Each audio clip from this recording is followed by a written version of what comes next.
Hello everyone. Welcome back to my channel at Anushka Biology 360. So I welcome you all at another lecture of genetics. After मतलब 3-4 दिन के break के बाद I finally came back. वो भी ख़राब तबीयत के साथ. I'm really sorry. वो थोड़ा काउंसलिंग का प्रोसेस था, उसमें बिज़ी हो गए. फिर घर में फंक्शन था तो उसमें बिज़ी हो गए. आज भी अगर मैं तबीयत की वजह से ब्रेक लेती तो एंड हो जाता मेरा यूट्यूब का करियर शुरू होने से पहले ही. सो आई थॉट कि ठीक है, ये एक लास्ट सेकंड लेक्चर है तो ये तो पूरा कर ही लेते हैं. ठीक है, तो सॉरी भाई डिस्टर्बेंस के लिए. थोड़ा बहुत होगा अभी आगे.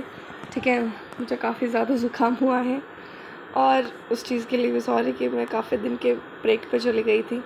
ठीक है, आज हम ना अपना मेंडेलियन डिसऑर्डर ख़त्म कर देंगे. कल मैं तुमको लास्ट में पेडिग्री बना दूँगी. आज मैं रात को उसका नोट्स बना लूँगी. ठीक है, so let us start with Mendelian disorder. I hope तुम लोग कंटिन्यूस अपनी पढ़ाई कर रहे हो. ठीक है, I hope you all are waiting for me. हैं, झूठा ही कह दो कि तुम वेट कर रहे थे मेरा. चलो जोक्स अपार्ट. देखो, Mendelian disorder broadly genetic disorder में भी जो जेनेटिक डिसऑर्डर है ना बेटा, जो जेनेटिकली ट्रांसफ़र होते हैं, उनको भी हम दो कैटेगरी में बांट सकते हैं. एक तो है मेंडेलियन डिसऑर्डर, एक होता है क्रोमोसोमल डिसऑर्डर. एक उसमें से मेंडेलियन डिसऑर्डर है, एक उसमें से क्रोमोसोमल डिसऑर्डर है. ठीक है, तो मेंडेलियन डिसऑर्डर का क्या मतलब है?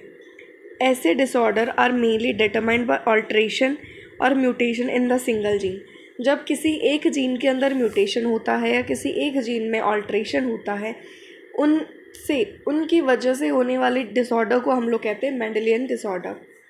These disorders are transmitted to the offspring on the same lines as we have studied in the principle of inheritance. हम लोगों ने पढ़ लिया प्रिंसिपल ऑफ इनहेरिटेंस, कैसे चीज़ें इनहेरिट करी जाती हैं. तो इसी तरीके से ऑफस्प्रिंग में ट्रांसफ़र होती हैं. The pattern of inheritance of such Mendelian disorder can be traced in a family by the pedigree analysis. Mendelian disorder का जो हिस्ट्री है वो हम लोग पेडिग्री की हेल्प से पता कर सकते हैं. किसी भी फैमिली के अंदर जो पैटर्न है कि किस तरीके से इनहेरिट हो रही है ये.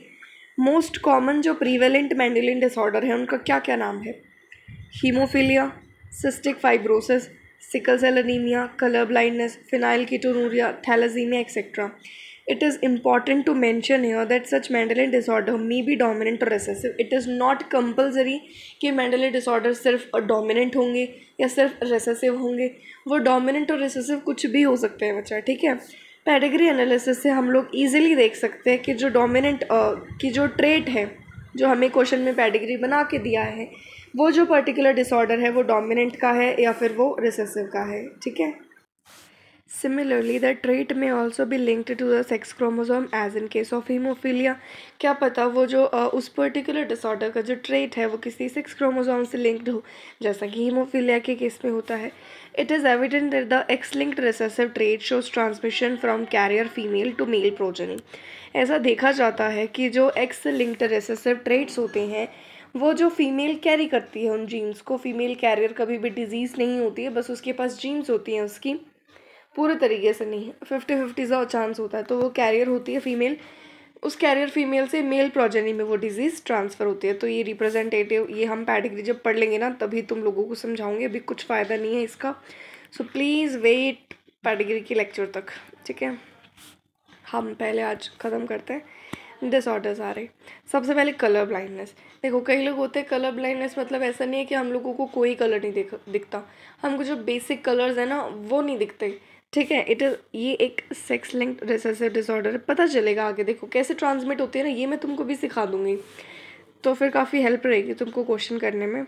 Due to defect in either, क्या तो रेड कोन में या फिर ग्रीन कोन में, इनके अंदर डिफेक्ट होता है. रेड और ग्रीन कोन में डिफेक्ट होता है. ये एक सेक्स लिंक्ड रिसेसिव डिसऑर्डर है. I resulting in failure to discriminate between red and green colour. Sorry, अब क्या तो रेड वाली ख़राब है या ग्रीन वाली ख़राब है, तो हम लोग रेड और ग्रीन कलर में डिफ्रेंशिएट नहीं कर पाते कि भाई कौन सा रेड है कौन सा ग्रीन है. ठीक है, ये डिफेक्ट होता क्यों है? Mutation in certain genes present on x chromosome. X chromosome के ऊपर कुछ जीन्स प्रेजेंट हैं, उनके अंदर म्यूटेशन होने की वजह से कलर ब्लाइंडनेस होता है. ये it occurs in the about, ये लगभग 8% मेल्स में होता है. And only about 0.4% of females, और सिर्फ 0.4% फीमेल्स के अंदर होता है। क्यों? क्योंकि बेटा ये एक्स लिंक्ड है और मेल में एक्स एक ही होता है, फीमेल में दो होते हैं, तो हमारे पास कैरियर के चांसेस ज़्यादा हैं, ठीक है। और मेल में एक ही एक्स है तो डिजीज होने की चांसेस ज़्यादा हैं। This is because the genes that lead to red green colour blindness are on the X chromosome. ये किस वजह से? क्योंकि जो जीन्स हैं जो रेड ग्रीन कलर की कलर ब्लाइंडनेस कॉज करती हैं वो एक्स क्रोमोसोम के ऊपर प्रेजेंट है। मेल के पास सिर्फ एक एक्स क्रोमोसोम है और फीमेल के पास दो हैं। तो the son of a woman, ऐसे एक फीमेल का बेटा who carries has the gene has a 50% chance of being colour blind. उसका आधा % चांस है कलर ब्लाइंड होने का। The mother is not her self colour blind. अगर वो मदर कैरियर है तो उसके पास एक एक्स के ऊपर जीन होगा बट वो डिजीज़ नहीं होगी, उसको कलर ब्लाइंडनेस नहीं होगा, क्योंकि ये जीन कैसा है? रिसेसिव है। अगर डोमिनेंट होता तो एक से भी डिजीज़ होती। That means that it's affect the suppressed by her matching dominant normal gene. A daughter will not normally be colour blind. Normally कोई डॉटर कलर ब्लाइंड नहीं होगी unless her mother is the carrier and her father. देखो अब condition देखते हैं, यहाँ क्या दिया है? फीमेल के कलर ब्लाइंड होने की क्या कंडीशन है? मदर इज़ कैरियर, मदर के पास क्या है बेटा? XX है, and her father is colour blind. Mother उसकी कैरियर हो, फादर उसका कलर ब्लाइंड, तो ये XY। तो यहाँ मैं ऊपर C लिख देती हूँ, इसका मतलब कि उसके पास कलर ब्लाइंडनेस वाली जीन है। अब ये XC है, इसके पास तो X एक ही है, तो ये रिसेसिव, ये डोमिनेंट, तो ये तो हो गया डिजीज्ड। अब इसके पास एक X के ऊपर C लिखा हुआ है, ठीक है, तो ये रिसेसिव है, तो मतलब ये कैरियर की कंडीशन है। अगर मैं इस तरीके से लिखती कि भाई XC, इट मीन्स ये वाली जो फीमेल है ना, ये कैसे है? ये डिजीज्ड है। तो अब क्रॉस करवाओ, ये इधर जाएगा, तो XC XY XX और XY। इसके जो 50% बेटे होंगे वो तो डिजीज्ड होगा, एक बच्चा नॉर्मल होगा। जो दो फीमेल्स हुई हैं उसमें से एक तो कैरियर होगी और एक कैसी होगी? डिजीज्ड होगी। इस तरीके से मन सिंपल, बहुत सिंपल क्रॉस है इसका, ठीक है। सेम किसका है? हीमोफीलिया का है। आगे हम देखते हैं हीमोफीलिया क्या होता है बेटा। ये भी एक सेक्स लिंक्ड रिसेसिव डिजीज़ होता है जिसके अंदर क्या होता है? Which shows it's transmission from unaffected. अब देखो जो कैरियर होती है ना फीमेल, वो हमेशा अनअफेक्टेड होगी, उसको कोई बीमारी नहीं होगी, तो सम ऑफ द मेल प्रोजेनी, किसमें? अपनी मेल प्रोजेनी के अंदर। हैज़ बीन वाइडली स्टडीड, हम लोगों ने ज़्यादातर यही पढ़ा है कि जो अनअफेक्टेड कैरियर फीमेल है उससे वो अपने कुछ मेल प्रोजेनी में ये डिजीज़ ट्रांसमिट कर सकती है। इस डिजीज़ के अंदर होता क्या है? एक single protein that is a part of the cascade of proteins. देखो हम लोगों ने पढ़ा है 11th के चैप्टर में, ब्लड वाला चैप्टर है ना जो, उसके अंदर हम लोगों ने कास्केड प्रोसेस पढ़ा होगा।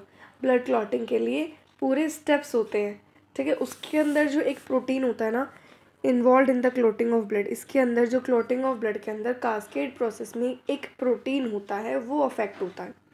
ड्यू टू दिस, इसकी वजह से जो अफेक्टेड जिसको ये बीमारी है ना हीमोफीलिया की, अगर उसके छोटा सा कट भी लगा तो अब दिक्कत उसको किस में? ब्लड क्लॉटिंग में। मतलब ब्लड क्लॉटिंग क्या होगी? नहीं होगी। देखो बेटा कास्केड प्रोसेस एक के बाद एक चलता है, अगर एक भी गायब है ना तो नहीं होगा वो प्रोसेस, उसकी कमी को कोई पूरा नहीं कर सकता। तो छोटा सा कट भी लगाना तो अनस्टॉपेबल ब्लड उसमें से बहता रहेगा, वो कभी रुकेगा नहीं, मतलब कभी तो is a very big time, तो मतलब रुकता नहीं है normally, easily non stop bleeding होगी उसको, ठीक है। ये जो हेट्रोजाइगस फीमेल है, मतलब कैरियर है फीमेल, देखो हेट्रोजाइगस कब हो सकती है? इसी केस में हेट्रोजाइगस है वो, यहाँ मैं हीमोफीलिया लिख देती हूँ बस, ये ले। तो हेट्रोजाइगस हुई ना, होमोजाइगस कब होता? जब ये केस होता। दोनों सेम है, ये अलग अलग है। हेट्रोजाइगस फीमेल मतलब कि कैरियर है फॉर हीमोफीलिया में ट्रांसमिट, वो अपनी इस डिजीज़ को ट्रांसमिट कर सकती है टू सन्स, वो अपने सन में ट्रांसफ़र कर सकते हैं। देखो XH और XY, ये वाला XHY हुआ ना ये। अब ये तो क्या हो गया? मेल। कैसा हो गया? डिजीज़। तो जो कैरियर फीमेल है वो अपनी इस डिजीज़ को किस में ट्रांसमिट कर सकती है? अपने कुछ सन में। The possibility of female becoming haemophilia is extremely rare, बहुत कम होती है, क्योंकि हीमोफीलिया का पेशेंट इतना नॉर्मली क्या होता है, मतलब जी नहीं पाता। तो पॉसिबिलिटी जो सेम कलर ब्लाइंडनेस वाली है वही होगी कि फीमेल को तो कैरियर होना पड़ेगा, फादर को हीमोफिलिक होना पड़ेगा, तभी अगली फीमेल जनरेशन के अंदर ये बीमारी आ सकती है। तो because mother of such a female has to be at least, उस मदर को एटलीस्ट कैरियर होना पड़ेगा, उस फादर को हीमोफिलिक होना पड़ेगा, जो कि unviable in the later stage of life. Haemophilic patient इतना नॉर्मली सर्वाइव नहीं कर सकता। तो फादर ऐसा जो हीमोफिलिक है बट सर्वाइव कर रहा है, ऐसा पॉसिबल नहीं है। तो ऐसी फीमेल का होना जिसको हीमोफीलिया है वो बहुत रेयर कंडीशन होती है। जो फैमिली पेडिग्री होती है क्वीन विक्टोरिया की, उसके अंदर हीमोफिलिक डिसेंडेंट्स हैं as she was a carrier, क्योंकि वो उसको खुद को बीमारी नहीं थी, वो कैरियर थी उस डिजीज़ की, ठीक है। तो इसको हम इसीलिए रॉयल डिजीज़ भी कहते हैं। Haemophilia as a royal disease क्यों? क्योंकि ये रानी विक्टोरिया को थी, ठीक है। आगे हम पढ़ते हैं बेटा sickle cell anaemia. I hope तुम लोगों को ये दोनों डिजीज़ अच्छे से समझ आई हैं। सिकल सेल एनीमिया क्या होता है? ये एक ऑटोसोमल लिंक्ड रिसेसिव ट्रेट है, मतलब इसकी जो जीन है वो सेक्स क्रोमोसोम के ऊपर नहीं है। That can be transmitted from parents to the offspring when both the partner are carrier for the gene. जब दोनों के दोनों हेट्रोजाइगस होंगे, मान लेते हैं एक पेशेंट ये है HbA HbS, यही है हेट्रोजाइगस HbA HbS, ठीक है। ये मान लेते हैं फीमेल है, दिस वन इज मेल। तो जब दोनों के दोनों हेट्रोजाइगस होंगे तभी ये वाली डिजीज़ ऑफस्प्रिंग्स के अंदर आएगी। The disease is controlled by single pair of allele, एक ही पेयर ऑफ अलील के लिए के द्वारा ये जो डिजीज़ है ये क्या करी जाती है? कंट्रोल करी जाती है, HbA and HbS out of 3 possible genotypes. अब इसके कितने जीनोटाइप पॉसिबल है? 3 जीनोटाइप्स पॉसिबल है ओनली। होमोजाइगस, इसमें से जो होमोजाइगस वाला इंडिविजुअल होगा ना, HbS वाला, शो द डिजीज फिनोटाइप, तो वही सिर्फ HbS वाला जो प्रोजेनी होगा वही उसी को सिकल सेल एनीमिया होगा। हेट्रोजाइगस वाला HbA appear apparently unaffected but they are carrier of this disease, वो लोग दिखेंगे नहीं, मतलब उनको सिकल सेल एनीमिया होगा नहीं, क्योंकि ये भी एक रिसेसिव ट्रेट है, बट वो क्या होंगे? कैरियर होंगे बट अनअफेक्टेड रहेंगे, क्योंकि उनके पास 50% probability of transmission of the mutant gene to the progeny. अब उनके पास 50% क्या है? अपॉर्चुनिटी है। अपॉर्चुनिटी तो क्या ही है? प्रोबेबिलिटी है कि वो अपनी इस म्यूटेंट जीन को प्रोजेनी में ट्रांसफ़र कर सके। Thus exhibiting sickle cell trait, the defect is caused by substitution. ये आगे पढ़ेंगे, 1 मिनट पहले क्रॉस करवा लेते हैं अपन। देखो इसको क्रॉस करवाओ HbA को HbA से, तो ये तो क्या होगा? नॉर्मल होगा। मार्कर में से ना सही से चलता नहीं है। HbA को HbS के साथ, HbS को HbA के साथ, फिर वापस यही बन जाएगा। मैं यहाँ 2 लिख रही हूँ, HbS कर देते हैं, तो सिर्फ ये वाला जो होगा ना बेटा, सिर्फ ये वाला, this one is diseased, they both are carrier but unaffected रहेगा, दिस वन इज अनअफेक्टेड, ठीक है। आई होप तुम लोगों को ये क्लियर होगा। अब इस डिफेक्ट के अंदर होता क्या है? This defect is caused by the substitution of glutamic acid at the place of valine. यहाँ पर ग्लूटामिक एसिड को रिप्लेस करके कौन बैठ जाता है? वेलिन बैठ जाता है at the 6th position of beta globin chain of the haemoglobin molecule. Haemoglobin molecule as you know हम लोग बायोमोलिक्यूल्स में पढ़ते हैं कि एक कैसा स्ट्रक्चर होता है? इसका क्वाटर्नरी स्ट्रक्चर होता है। We have 2 beta pleated strands and we have 2 क्या होते हैं? 2 अल्फा हेलिक्स होते हैं, ठीक है। 2 अल्फा हेलिक्स होते हैं, 2 बीटा प्लेटेड शीट्स होती है। तो ये जो बीटा ग्लोबिन चेन की हम लोग बात कर रहे हैं, हीमोग्लोबिन के मॉलिक्यूल में 2 अल्फा 2 बीटा, तो उसमें से भी जो बीटा ग्लोबिन चेन है ना बेटा, उसकी 6th पोजीशन के ऊपर एट द 6th पोजीशन, देखो बहुत इंपॉर्टेंट है ये सारी की सारी डिजीज़। कहाँ से सवाल आएगा तुमको पता भी नहीं चलेगा, इसीलिए कह रही हूँ line to line word to word mark करते रहो, सब चीज़ों को ध्यान रखो। थोड़ा सा टिपिकल लगेगा बट हाँ, इम्पॉसिबल कुछ भी नहीं है, you can do it, I know. तो 6th पोजीशन पे हीमोग्लोबिन के बीटा ग्लोबिन चेन के ऊपर 6th पोजीशन जो है वहाँ पर कौन बैठता है? Normally glutamic acid. Glutamic acid को उसकी जगह से हटा दिया किसने? वेलिन ने। अब कौन आ गया वहाँ पे? वेलिन आ गया। Substitution of amino acid in the globin protein result due to single base substitution.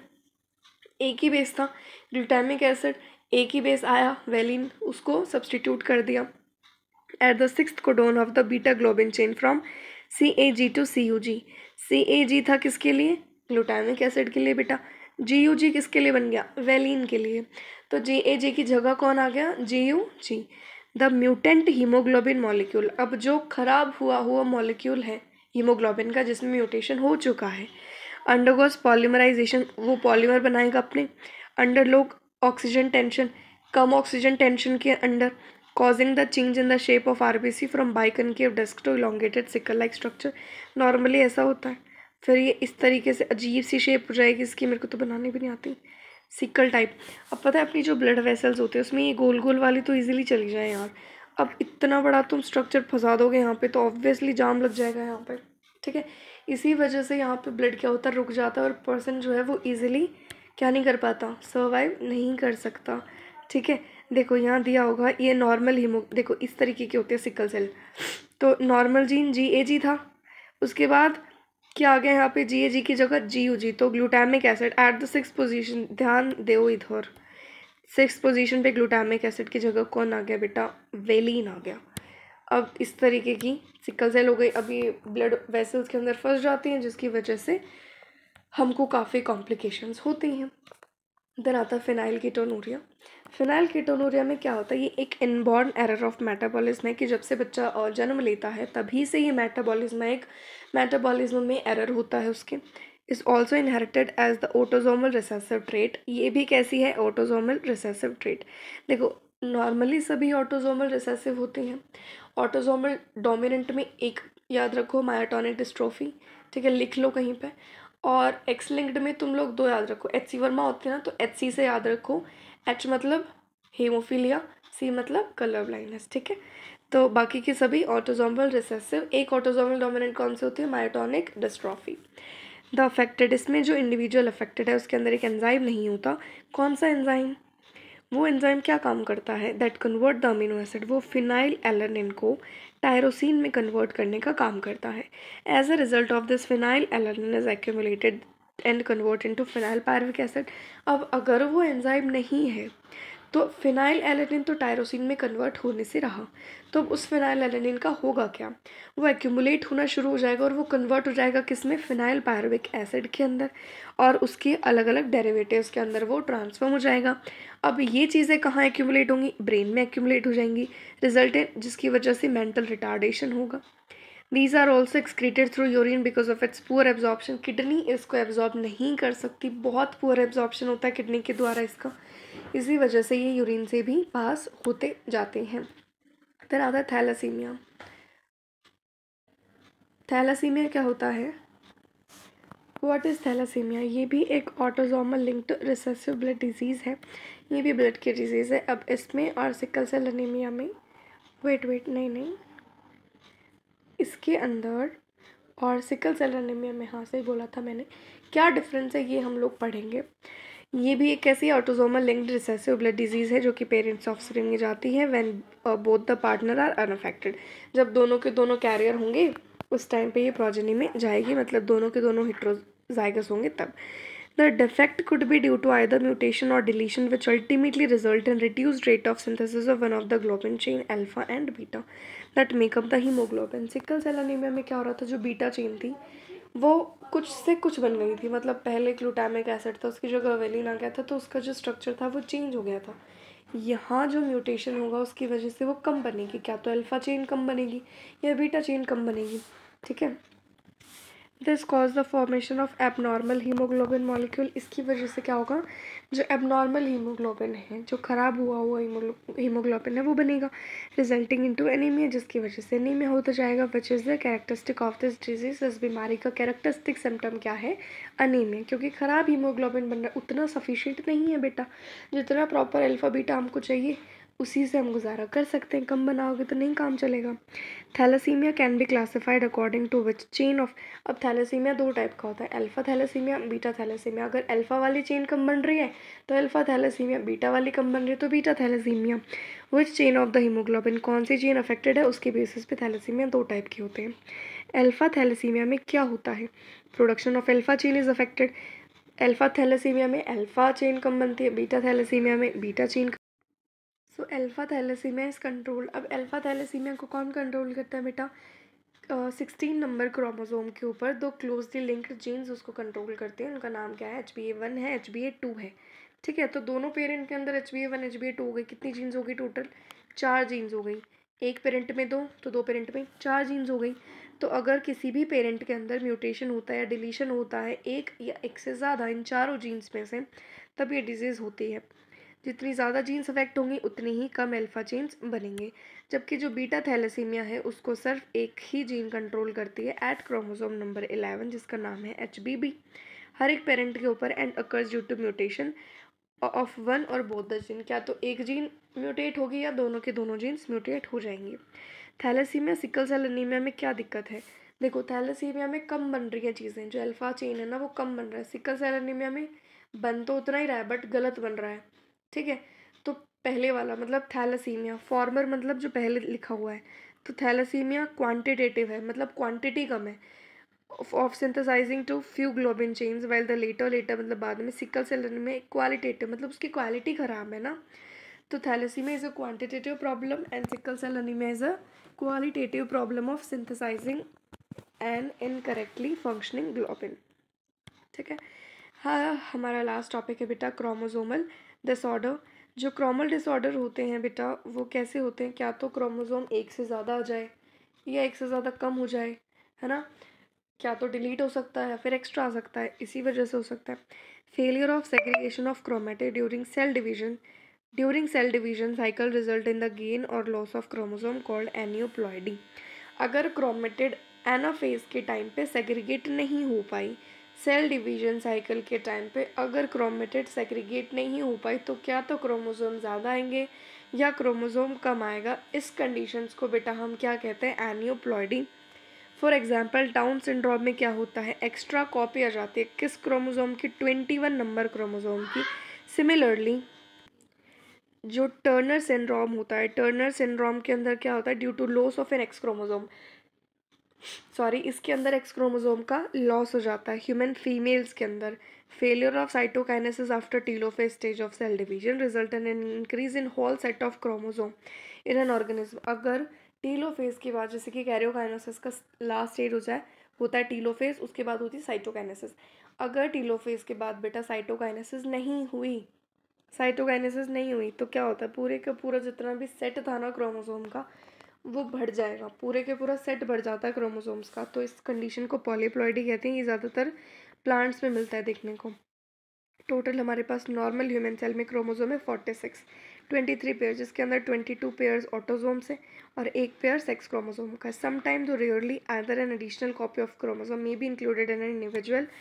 कई बार बहुत रेयरली ऐसा होता है कि भाई किसी क्रोमोसोम की एडिशनल कॉपी हमारे पास आ जाए, और an individual may lack one of any pair, और क्या पता एक पेयर उसमें से गायब हो जाए।